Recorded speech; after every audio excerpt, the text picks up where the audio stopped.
अद्भुत मार्ग योग विहंगम मैं तुमको बतलाऊंगा। यदि विधिवत तुम साधन करी हो अमर लोक पहुंचाऊंगा, अमर लोक पहुंचाऊंगा। महाप्रभु अनंत दयामय, महाप्रभु अनंत दयामय, उनसे तो ही मिलाऊंगा। कहें सदा फल, कहें सदा फल, परमानंदा आवागमन मिटाऊंगा।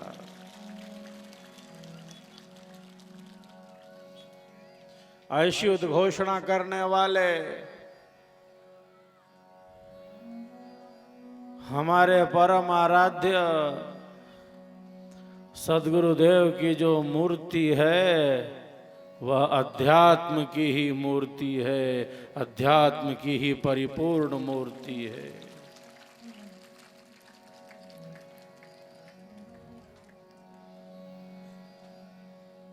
हम सबका संकल्प महान, स्वरवेद महाग्रंथ को समर्पित जिस महाग्रंथ की रचना विहंगम योग के प्रणेता अनंत श्री सद्गुरुदेव भगवान ने हिमालय पर्वतराज हिमालय की कंदरा में बैठकर किया,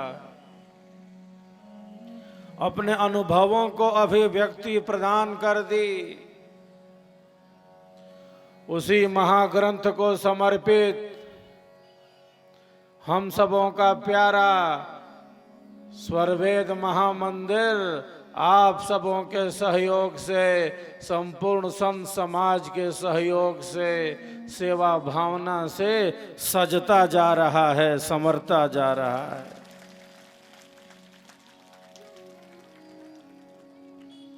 एक ऐसा स्थान, एक ऐसा दिव्य आध्यात्मिक केंद्र, देश की सांस्कृतिक राजधानी वाराणसी के आंगन में स्वरवेद महामंदिर के रूप में एक दिव्य आध्यात्मिक केंद्र का निर्माण हो रहा है, जहां एक साथ 1-2 हजार नहीं, 4-5 हजार नहीं, 20,000 से भी ज्यादा भाई और बहन बैठकर विहंगम योग साधना का अभ्यास कर सकते हैं। किस लिए बन रहा है यह स्वरवेद महामंदिर? लाखों लाख जीवों को दुख के बंधन से सर्वथा निवृत्त करने के लिए बन रहा है। यह स्वरवेद महामंदिर जो गुलाबी पत्थरों से सजता जा रहा है, यह वही पत्थर है जो अयोध्या में भगवान श्री राम के मंदिर के निर्माण की शोभा बढ़ा रहा है। उन्हीं गुलाबी पत्थरों से यह स्वरवेद महामंदिर भी सजता जा रहा है, संवरता जा रहा है। एक एक पत्थर पर भारतीय स्थापत्य कला का एक अद्भुत दृश्य देखने को मिल रहा है। एक एक पत्थर पर बड़े सुंदर ढंग से नक्काशी की जा रही है। 14 दिसंबर को हमारे देश के प्रधानमंत्री महोदय ने क्या कहा? जब स्वरवेद महामंदिर का निर्माण पूर्ण हो जाएगा तो यह केवल काशी के लिए ही नहीं बल्कि देश के लिए एक नजराना होगा। उन्होंने कहा कि मैं सद्गुरु सदाफल देव जी महाराज की आध्यात्मिक उपस्थिति को प्रणाम करता हूँ। मैं सद्गुरु सदाफल देव जी महाराज की आध्यात्मिक उपस्थिति को प्रणाम करता हूँ। ऐसा कथन करने वाला एक योगी ही हो सकता है, एक योगी ही हो सकता है।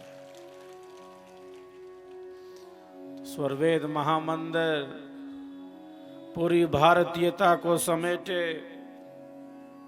एक दिव्य महामंदिर आप सबों के सहयोग से, सेवा भावना से निरंतर गतिमान है। इसी स्वरवेद महामंदिर के परिसर में, इसी स्वरवेद महामंदिर के परिसर में विहंगम योग के प्रणेता, हम सबों के परम आराध्य सद्गुरुदेव भगवान की 135 फीट से भी ऊंची प्रतिमा हम सबको मिलकर स्थापित करनी है। गुरु मूरति गति चंद्रमा, सेवक नयन चकोर, पलक पलक निरखत रहे गुरु मूरति की ओर।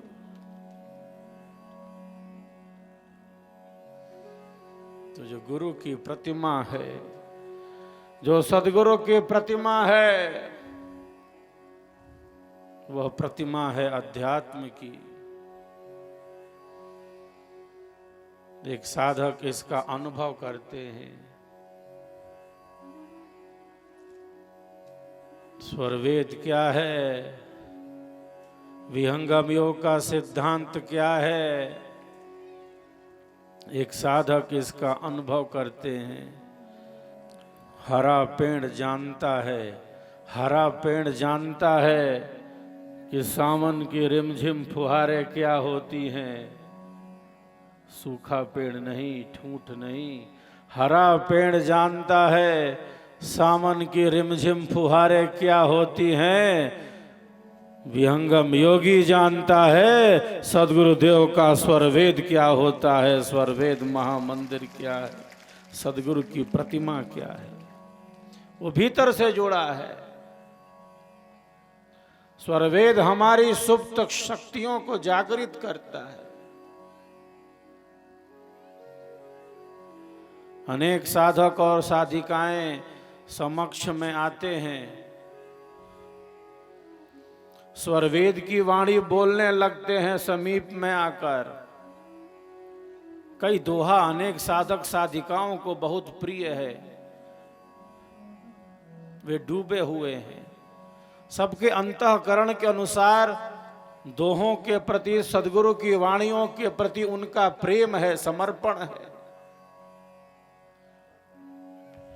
केवल वे स्वरवेद की वाणी ही नहीं बोलते, वे स्वरवेद की वाणी भी बोलते हैं और उनके आंखों से अश्रु की धारा भी बह पड़ती है। आंखों से अश्रु की धारा बह पड़ती है। तो आत्मा को जो छूता है, आत्मा को जो छूता है, वही सद्गुरु देव का स्वरवेद होता है, वही स्वरवेद महामंदिर होता है। दिए से दिया जलाएं,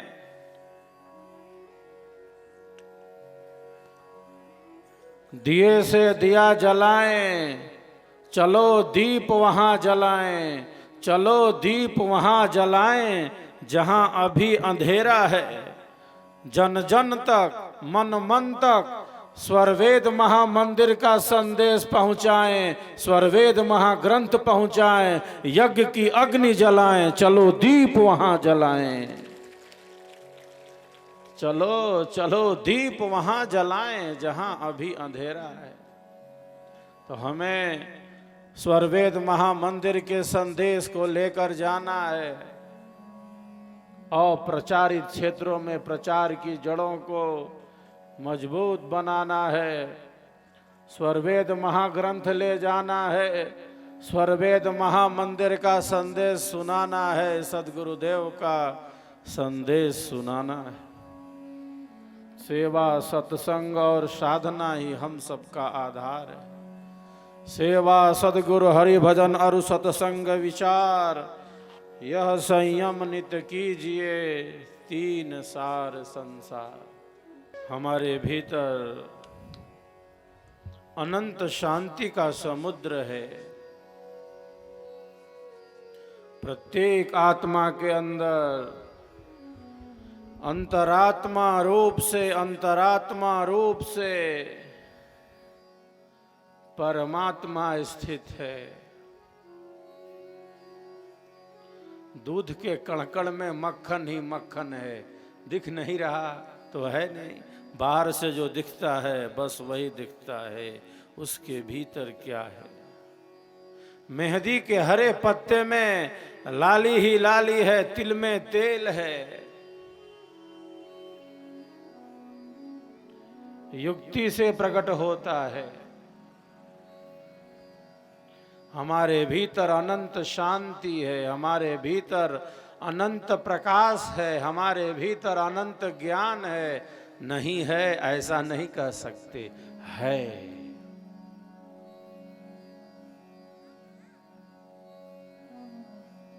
अनंत शांति का समुद्र हमारे भीतर है।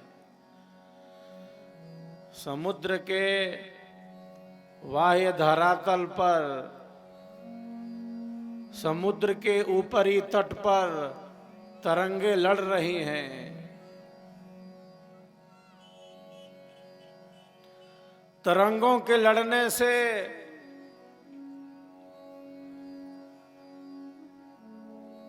अशांति है। तरंगे लड़ रही हैं समुद्र के ऊपरी धरातल पर। तरंगों के लड़ने से अशांति है, अस्थिरता है। मैं, तू, यह, वह, संघर्ष है, वहां अस्थिरता है, चंचलता है। ये समुद्र का ऊपरी तट है, समुद्र का बाह्य धरातल है। उसी समुद्र के गर्भ में, उसी समुद्र के अंतराय में, उसी समुद्र के अंतस्थल में शांति ही शांति है, नीरवता है, स्तब्धता है, सहजता है, सरलता है, स्वाभाविकता है। ये समुद्र का गर्भ है, ये समुद्र का अंतस्थल है, ये समुद्र का अंतराय है। वहां कोई तरंग लड़ नहीं रही है, वहां कोई अशांति नहीं है, वहां कोई अस्थिरता नहीं है। वो समुद्र का ऊपरी तट नहीं है जहां तरंगे लड़ रही हों। पास खड़े पर्वत से जा टकराती हैं ये तरंगे। पास खड़े पर्वत से जा टकराती हैं ये तरंगे। पर्वत खड़ा है, तरंगे टकरा कर वापस लौट जाती।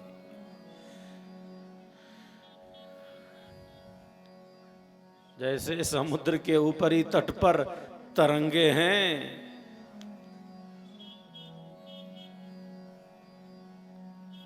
मन के इसी बाह्य भाग में ये तरंगे हैं। ये विचारों का ऊहापोह है। हजारों हजार विचार,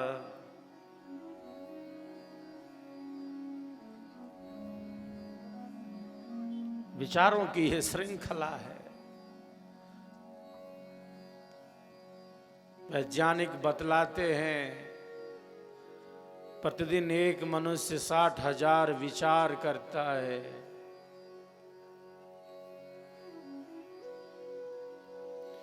जिसका रजस बढ़ा है उसके विचार अधिक भी हो सकते हैं। कौन सा विचार उपयोगी है, कौन सा विचार उपयोगी नहीं है, एक विचारवान, एक साधक ही इस पर निर्णय कर लेता है। इस पर विचारवान ही विचार कर लेता है। कोई भी विचार आए और उसे बहा कर ले जाए, ऐसा नहीं हो सकता। साधक कितना धीर है, साधक कितना वीर है, गंभीर है।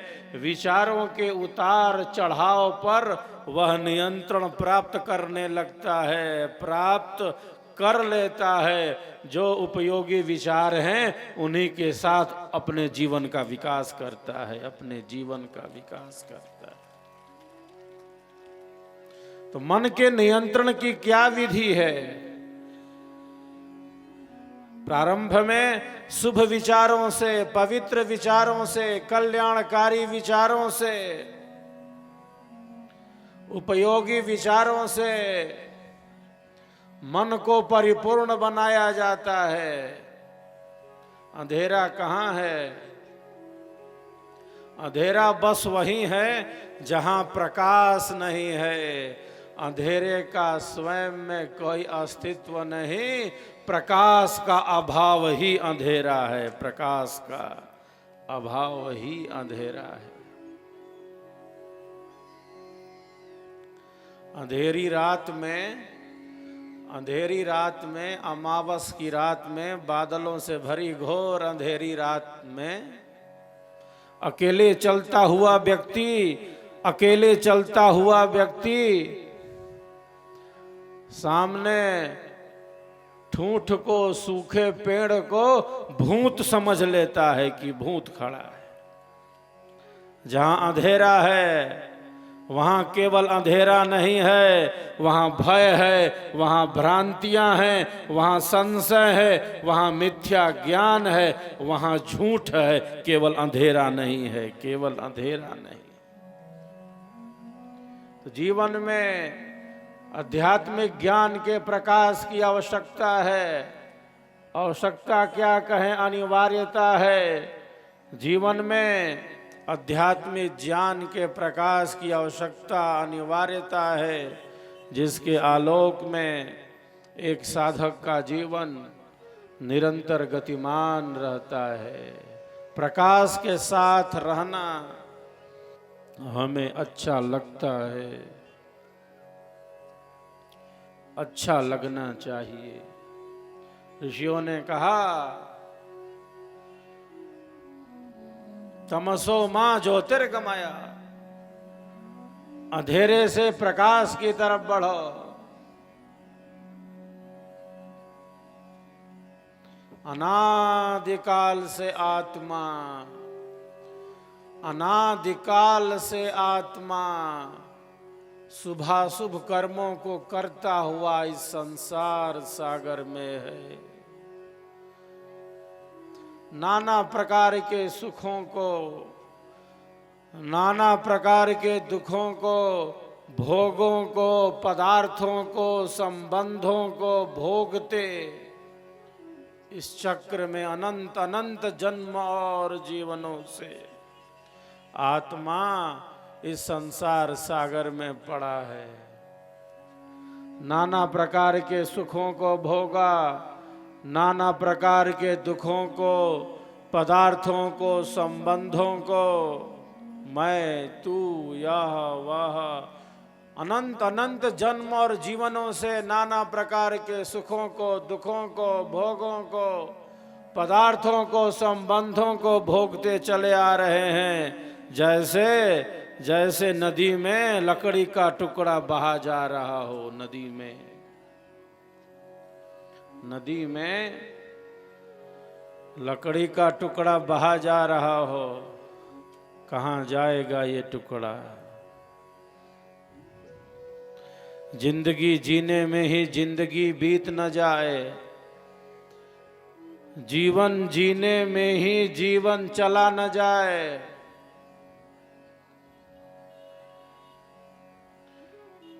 जीवन जीने में ही जीवन चला न जाए, जिंदगी जीने में ही जिंदगी बीत न जाए, बल्कि जीवन है क्या इसका अनुभव हो जाए। किस लिए ये शरीर मिला इसका अनुभव हो जाए।